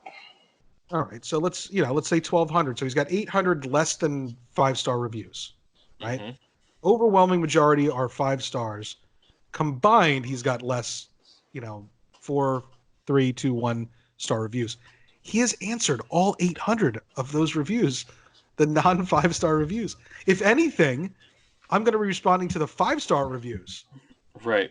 Right? To show how grateful I am for their business and encourage them to come back and engage with them and show how appreciative I am that they took the time to give a 5-star review. But Hamid has a need, and he needs that 5th star. Why are you withholding our 5th star? Our 5th star. That's rightfully ours. That's a birthright. That 5th star. Mountz, I would really like it if you could craft the perfect review for him, and then we could revisit this little segment down the road. All right. Yeah. All right. So let's talk about what we learned today. We'll start with our the foot of the pook, Sterner. What did you learn today? Well, I have learned never to speak about memos live on the air, and now I've just earned myself an albatross of a nickname that is going to hang over my life for the rest of my days. So yes, damn me too. Mountz, what did you learn? I learned that we are officially a company, which is amazing, and I also learned that Hamid is an angel. He's beautiful inside and out. Right? He could be a teat season. Yeah. I would love to interview Hamid. I bet you he might do it. You think so? Maybe now? Like right now? Because apparently this isn't going away. Like if we were like, hey, we just want you to get out there and tell your story. I mean, how do you think he would react if I just read his responses back to him? That would be amazing. I mean, I wonder if he would. I wonder what it would sound like. I wonder what the response would be like if I'm going to give him a call tomorrow and see what he says. Call Hamid, yeah. If you can't get a hold of him, just write a 4-star review and he'll. That's what I was about to say. I'll write a 4-star review saying the only way I'll get to 5th star is if you come on our show. I think I've got the perfect setup. So Jeff goes in and he offers to do a fluff piece on Hamid, really putting the restaurant over, putting Hamid over as this great guy. And Mountz is there with Jeff during the interview. Everything's going great. They're being very complimentary. Then Mountz gets up, goes to the buffet while they're talking. Hamid's like talking about all his charity work and how great he is. And then Mountz drops the plate while they're talking and breaks it. And we just see him lose his shit right on the air. Right. That we just set him up, and we're not even discreet about it. So I learned that in no way, shape, or form should you piss off Hamid. Because look, this guy will come after you hard on the internet. Don't bring your kids to his restaurant. Don't bring your kids to his restaurant. Certainly don't let them hold the plates. God forbid you let a 5-year-old hold their own plate. I don't know. We all raised kids in some way, shape, or form here. I don't know. I can't. I mean, look, I wouldn't leave my kid alone at a buffet to fend for themselves. Obviously, they can't even reach the food to put it on their own plate. But I would absolutely try to save myself a trip by, hey, come with me. Hold your plate. I'll put the stuff on the plate for the kid, while also getting myself some stuff, so I don't have to make 2 trips there. What are your thoughts on that as dads? I mean, I let my kids carry their plates there all the time. Well, we don't go there all the time, but we've been there 2 or 3 times in the past couple of months, and they carry their own plates. You should tell AJ next time you guys go there. Well, I mean, they're older than 5, too. Right, yeah. But you should tell him just to fill his plate with food, reach above his head with the plate, and then slam it down as hard as he possibly can. Then I'm gonna walk through with a walker, Slip and slip fall, on. and then threaten to sue Hamid. I knew this would happen when I brought my walker in here. All these kids carrying around plates like it's fucking Russia. I mean, I don't know if I'd give a I don't know if I'd give a 5-year-old a plate. But I don't know. I would carry. They're old enough to take instructions. It's not like they're stupid at that point. They're learning the alphabet and stuff like that. They can talk. They can probably shit at that point by themselves. They can certainly carry a plate. Well, yeah. What do you think, Greg? I mean, also, I'm probably capable of holding two different plates and. Well, I mean, look, Jack just turned 6, and we still go up to the buffet and get him his shit and bring it back to the table. So I probably wouldn't risk it just because I know what a walking disaster a 6-year-old can be. That being said, if Jack ever did like bug us and said, "Oh, I want to do it," and we gave in, if any motherfucker yelled at him or yelled at him through me, I probably would lose my temper to an extreme degree right on the spot. Right, for an accident. Right. Well, I learned that no matter what, there's not a single 5-year-old in the country, maybe the world, that is capable of holding their own buffet plate, according to Hamid. Like, he truly believes that it should be a universal rule everywhere. And it should be common knowledge. You should already know. He is Hamid. Let's talk about the burning question. Since we talked about customer service basically this whole episode, do you guys fill out the customer service surveys that you get in the email, or do you stay on the phone for an extra couple of minutes to answer the surveys that they have? No, it's not worth it. Mountz? I've never once filled out a survey. See, I'm really torn on this because coming from the banking industry, a lot of times those surveys are have a direct impact on how much money their bonuses end up being, which is ridiculous. It shouldn't be that way. But at the same time, these surveys are worded in a way that they can't get a perfect score and get the highest bonuses too. Like when I was at the bank, if if you gave like a 1 to 5, right? That's what the survey was based on. If you got a 4 on something, you failed the entire survey. Yeah, that's ridiculous. And the wording was, were you completely satisfied with your service today? Right? So think about how weighted that question is. Think about how often you're dissatisfied with the bank and the reasons why. Most of the time it has nothing to do with who's working. Most of the time it has to do with their fucking policy and how ridiculous it is. Right. And I just know that like when we get surveys at work, it's an exercise for the bosses, like the bosses of the bosses. So like the higher level people that are over middle management. And basically they need to check off their box and give all the customers this opportunity. They were promised to have a voice. And the only thing that ever happens is some shit happens that happens every other fucking day anyway, but these guys just were the ones that complained about it. And then you've got to jump through all these flaming hoops and apologize and find out the details so you can make sure this never happens again and make sure all the people who were involved get coached properly or dealt with. And you then report back on, this grandstand apology you made with the customer, just so your boss can check off the second box, and then nothing ever changes.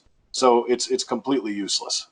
I agree. And I think we have to make a stand here. We have to either collectively as a society boycott these surveys completely, not give in to the bullshit that they're trying to accomplish, or we have to give all perfects. Make sure these companies pay out the bonuses that they're trying so hard not to. Which one has the better chance of happening? That's the good question. Yeah, that is a good question. I mean, the answer is neither, but which would statistically have the best chance of working. Right. I don't know, man. People love to complain, so I don't think the perfect scores is going to work. But just like in anything in life, I think before you go out to eat and leave a tip and are in charge of leaving a tip for somebody, you should work in the restaurant industry and see what it's like to make a living doing that. Same thing. You should, before you ever have the power to fill out a survey and have your voice heard, you should work for a company where your pay is determined by the survey scores that you get and how ridiculous some of they are. We had this thing at Sundance called a net promoter score. And it's this like the owner of the company went on this fucking African safari and it came back with these epiphanies that made no sense. They were just completely out of this world. And he spent all this money implementing this thing called a net promoter score based off a book that he read. And I could see how it could make sense in certain industries, but ours was timeshare. So first and foremost, we were trying to force people to buy something same day. We didn't have people coming back to us buying. In fact, we told them that they couldn't. We said, if you don't buy today, you can never come back and get the same deal. That's what we were telling people. And then we would send out this NPS score survey, right? And anything under an 8 out of 10 was failing, was a negative impact to the score. So then we would ask these people, how likely are you to come back and use Sundance Vacation Services? After we just fucking told them that they couldn't come back. And they'd be like 0. And then that would count negatively against our NPS score. And then the owner would bitch at us that we had a negative score. That is absolutely ridiculous. It's insane. And it also neuters your sales guys completely. And it had a direct effect on our overall score for what we at the time called top office. So we were essentially just scrambling to figure out how to convince people to answer these questions. You know, the other thing too, we would tell people in order to try and get them to buy that moment was they'd be like, well, this really isn't for me. Like this would be their objection. This really isn't for me, but I know somebody who might like this. Can we send them in? We say like, no, you can't send people in. You have to be invited.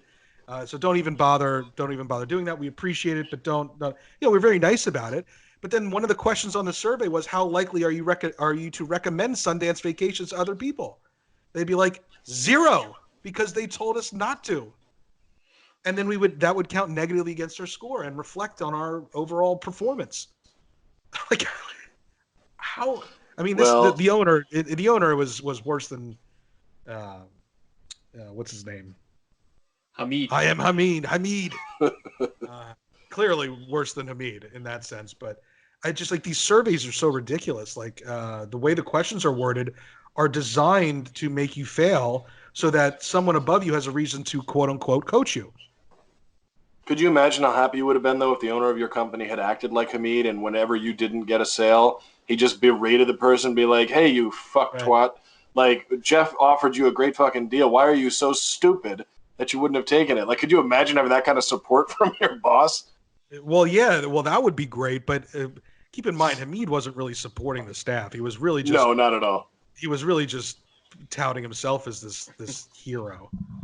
He never was like, hey, maybe our staff had a bad day.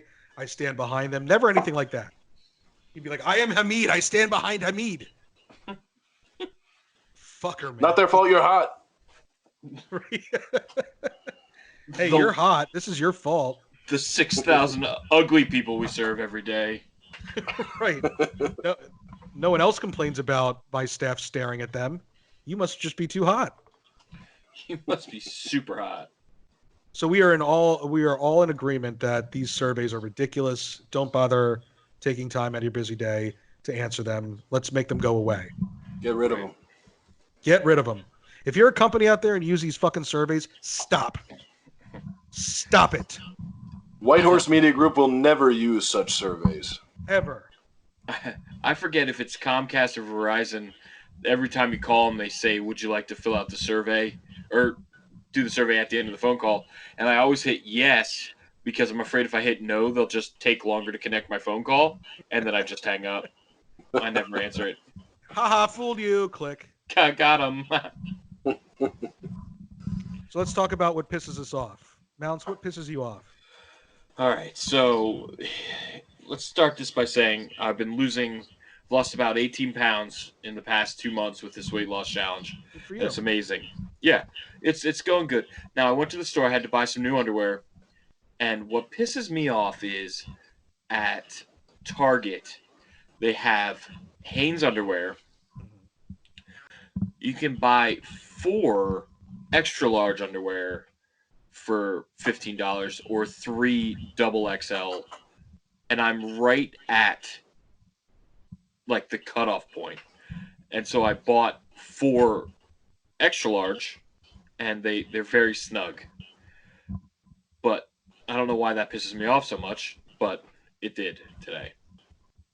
Are you pissed off? I'm having trouble following this. Are you pissed off that there's not a like a XL half in between the XL and double XL? No, I'm pissed off. Well, I'm pissed off that it's the same price. So obviously, I'm gonna buy 4 for the same price as 3. Right, it's less product.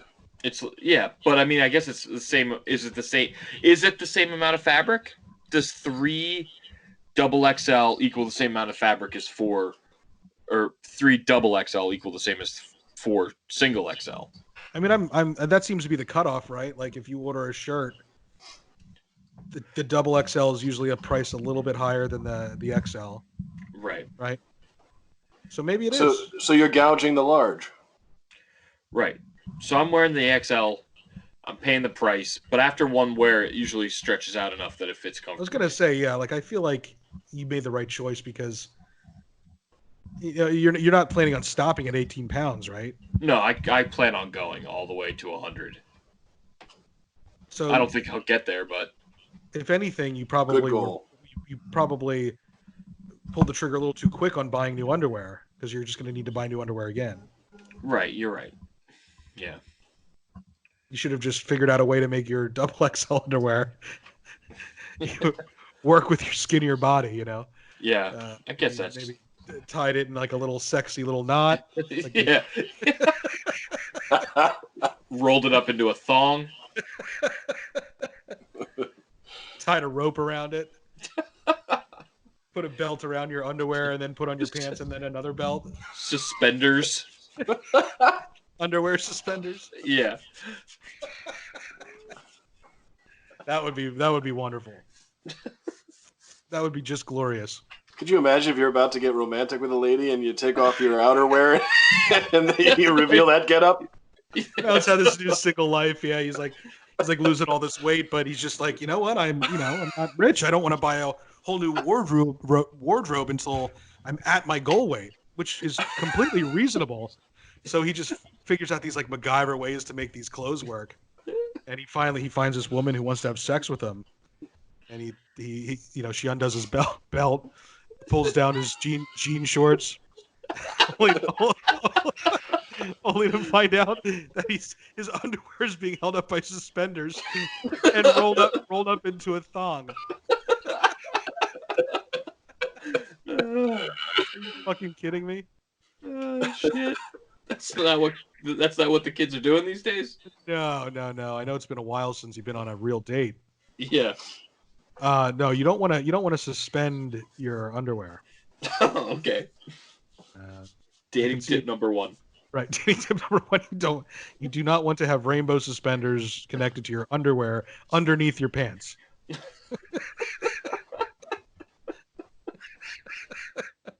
So ridiculous. Great stuff, though. I think you should try it. I'm gonna go out tomorrow and buy a pair of suspenders. Right. You go to like the clothing sales guy, like, hey, look, I don't know if you can help me out here, but I'm just looking for a way. I'm losing all this weight. I'm really happy about it, but I just want to prolong the usage I get out of my current size underwear. Is there anything you can do to help me? And the guy's like, he thinks about it for a little bit. He's like, well, why don't you try some suspenders? He takes them completely serious, really tries to solve the problem. Right. Now that's great customer service, ladies and gentlemen. That's what you should expect from a Hamid. why don't we try some, and then you'd like cut to a shot and he's like putting them on for Mountz because Mountz can't reach his back. You know, he's like, let me just connect him here. Got one more clip, son. How does that feel? Can he walk for me like he's trying on a pair of shoes? Remember when as a kid, yeah, the shoe salesman would make you walk up and down the aisle. Why don't you walk for me? See how that feels. I want to make sure that you don't chafe. Looks good from here.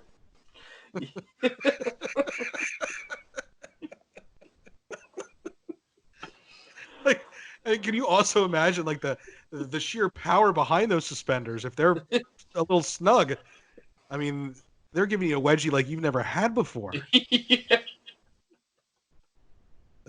This is a great idea, guys. I think we need to run with this. This could be the first viral video we put out as a company, an official company. Greg, what pisses you off?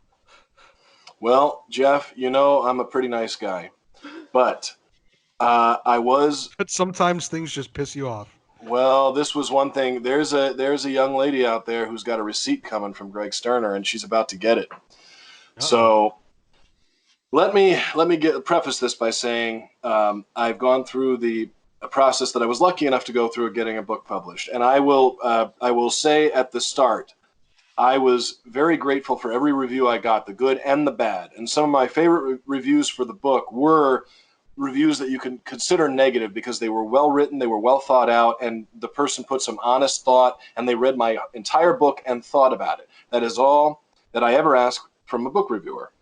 Okay, so I am not a guy who's sensitive about bad reviews. What I am sensitive about is fakes and frauds. And I am sensitive about people that claim to be book reviewers when in fact what they have done is bought themselves enough Instagram followers to be considered a social media influencer. And then because they are of weak character, lazy, or pick your other unattractive adjective, they do not fulfill the role of what they're claiming to be, and they don't review a great majority of the books that they get. Now, for an author to send a book for review, in most cases, if you've hired a publicist, you're paying for the shipping, you're mailing it yourself, you have to buy the copy from your publisher to send it. It's about a $20 expense every time you send it. And you're doing this to promote your book, as most authors want to do. Well, there is a book reviewer out there named Emma Rund, and I am going to mention her name specifically because she published this in public. She put her name to it before I'm mentioning her name, so I have every right to mention it again. Mm-hmm. Now, Emma Rund is somebody that claims to be a playwright, and you would think someone that considers herself to be a writer would have enough basic respect for a fellow writer not to do what Emma Rund did. And I'll tell you what she did, which pissed me off, which is why she's getting this receipt. What she did was, instead of saying, you know what, publicist X, I thought that I had time to read this book, but I actually don't. I have too much on my plate, so I am going to mail the book back to the publisher, or to the writer. Thank you. I'm going to thank him for sending it and let him know that maybe in the future I'll read something else of his, but I don't have the time. Could have very easily done that. I would have respected that. I would have even respected, sorry, publicist X, I don't have enough time to read this. I won't be reading this. My apologies. And then she doesn't say anything. She doesn't post anything. Well. And keeps the book. And keeps the book. That's fine. Another person has read the book. I hope you enjoy it. It's $20 well spent for somebody to have enjoyed my book. What Emma Rund did was she didn't read my book. Clearly she didn't read my book. I don't think she even read 3 pages of my book. And she had the gall, she had the unabashed nerve to post a review of a book she didn't read, admitting she only got a few pages in, didn't like it, and therefore couldn't finish it. So this was an unfinished review, just couldn't get through it, and then went on to blame the apparent quality of the overall book for the reason why she couldn't get through it and review it. Yet she still posted that damn review and damaged the reputation of the book. She insulted me, and that's fine. A lot of people have insulted the book and insulted me. More power to you. You paid for it, you read it, you have every right to say your piece. Emma Rund had no right to say her piece. She should be ashamed of herself for impersonating a book reviewer, impersonating a writer, and I hope anyone who sees her name in print will keep on moving and not give her the respect of reading anything that she puts out, because she has no respect for the writing community. And that, Emma Rund, my friend, that is your receipt, sister. Look, Emma, you are not a friend of the show. Not. I don't wish you goodwill in your life. Not a bit. All joking aside, though, as artists and trying to put our stuff out there for people to see and read and consume, we are well aware that we open ourselves up to negative reviews because art is subjective. So even though I enjoyed your book, I am not a critic by any means. I don't know what a good or bad book really consists of because I don't really read that many of them. So if somebody has a different opinion of your book than me, who am I to say they were right or wrong? All I can say is my experience with it.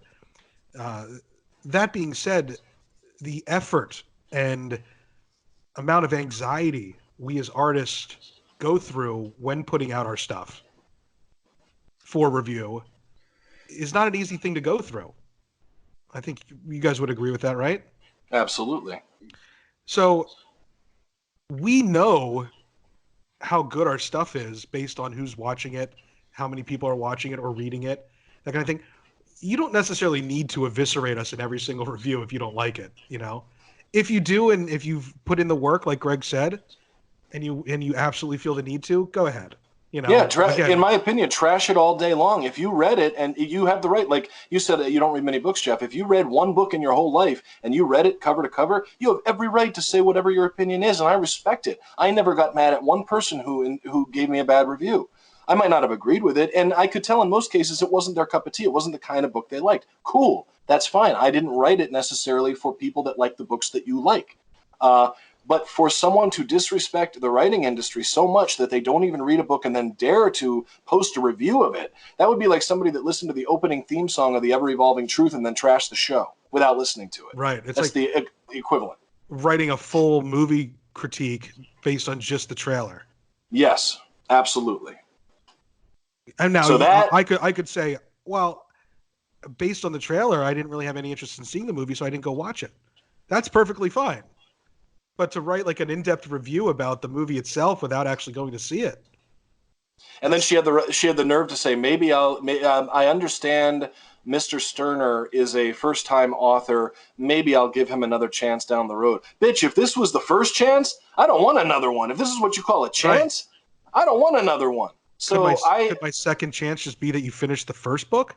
Yeah. Or how about just shut the fuck up from now on, unless you actually read what you review. That would be my advice to Emma Rund, who pissed me off this week. Yeah. Hey, look, I get it. And you know what? Here's the thing. We're our own worst critics as artists.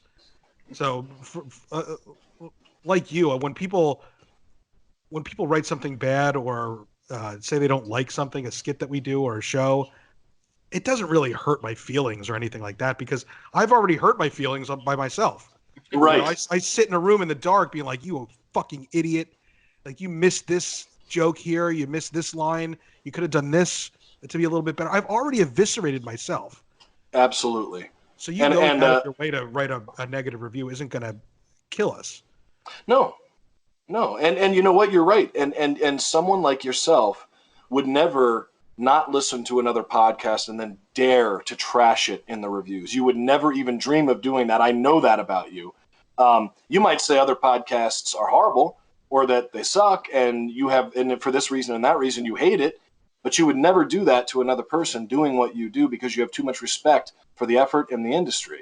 So, sorry, I don't want to take up a whole other show talking about that, but I thought that was a good example of something that specifically pissed me off.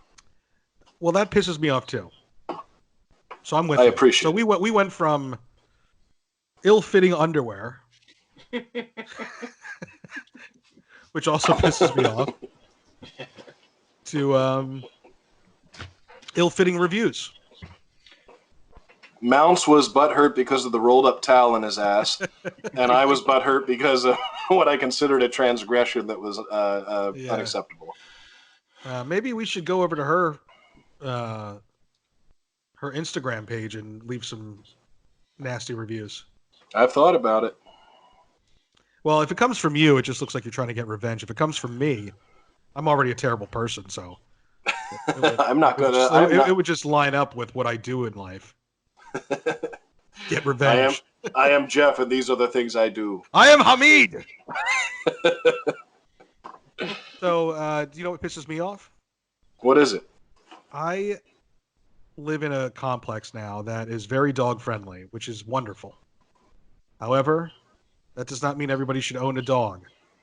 And one of the worst things about this complex is there is dog shit everywhere. Oh. Everywhere. That's surprising to me. Dogs. It's not hard. It takes 5 fucking seconds. Now, I will also say this. Now, as a dog owner, you should always have poop bags on you. But in the off chance that we get caught without them, in a dog-friendly place like this, there's those stations that you should be able to pull a poop bag from and, throw it away there. A lot of the poop bag stations aren't equipped with poop bags. So that pisses me off too. Like, if you're going to be a dog-friendly apartment complex, then make sure that shit's stocked. It seems to be adding to the problem. Doesn't help. It just surprises me because I think most people who are very into their dogs and going to dog, because you said this place has like almost a little mini dog park, right? Like a little communal area. There's shit everywhere there. Yeah, that's really surprising. I would think those people had more respect. You would think. It gives dog owners a bad name, honestly. It's you shouldn't have to look everywhere you walk. And here's the thing that really gets me. Like, so a lot of these places are set up like little cottages, townhomes, things like that. So a lot of them have backyards. So if there's a bunch of shit in your backyard, even though it's technically common area, okay. But when there is a pile of dog shit right in front of my stoop in the morning that you couldn't be kind enough to pick up so that I didn't step in it when I walk my dog in the morning, you're a fucking piece of shit.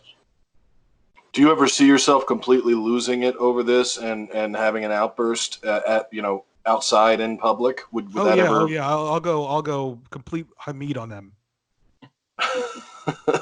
I'll have just this big Hamid. Your dog sucks and you're not hot. Right.